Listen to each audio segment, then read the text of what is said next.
আসসালামাইকুম বন্ধু, কেমন আছে? ওয়ালাইকুম সালাম। আরে বন্ধু বন্ধু কয়টা টাকা ভাইব যে সেই অনকালি খেলাম আর বন্ধু বন্ধু কিরে 1 লাখ কি ভাবছে আছে? কেমন আছিস? উত্তরটা তো দিলি না। আছি। আরে শুন না, কেমন আছি তো এটা আমি জানি, নিজেই জানি কেমন আছি। তুই যে তো বেইমান, তোরে দেখতে আইছি রে। হ্যাঁ, আমি তো কাজে ব্যস্ত আছি। তুই কাজে ব্যস্ত আছিস। শোন, এদিকে শোন। আরে শোন, তোর লাগে একটা খুশির খবর নিয়ে আইছি। আরে কি খুশি খবর? খুশির খবরটা হইলো তোর কাছে আমি 10,000 টাকা পাবো না। আরে শোন না, এদিকে এই টাকাটা তোরে মাফ করে দিছি। কি কইলি? হ্যাঁ। 10,000 টাকা ভাই আমি এই টাকাটা মাফ করে দেওয়া লাগে তো।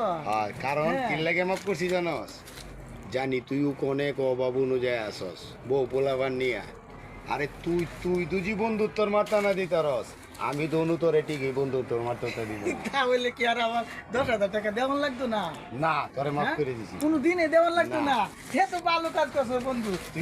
তুই খুশি হয়েছ? হ্যাঁ, আমি খুশি। তাহলে তোরা আর নিয়া আর শোন, তোর তোর যদি কোনো বিপদ আপদে প্রয়োজন, আরো টাকার প্রয়োজন পড়ে, তোর জন্য আমি তোর বন্ধু কথা দিতেছি, তোর জন্য আমার দরজা তোর জন্য চিরজীবন খোলা। আসলে ঠিক হ্যাঁ। ঠিক বলছো। আর শোন, সব কিছু সাইরে দিয়া সোজা পথে চল। মানুষের কাছ থেকে আমি আরো শুনছি তুই অনেক জায়গায় এইখান থেকে রেন করতেছস, এই জায়গাতে আনতাছস, সিটারি বাটপারি করে মানুষের কাছ থেকে বাহি খাইতেছস। এইগুলা ছাড়বি নি। হ্যাঁ, সব ছেড়ে দিব।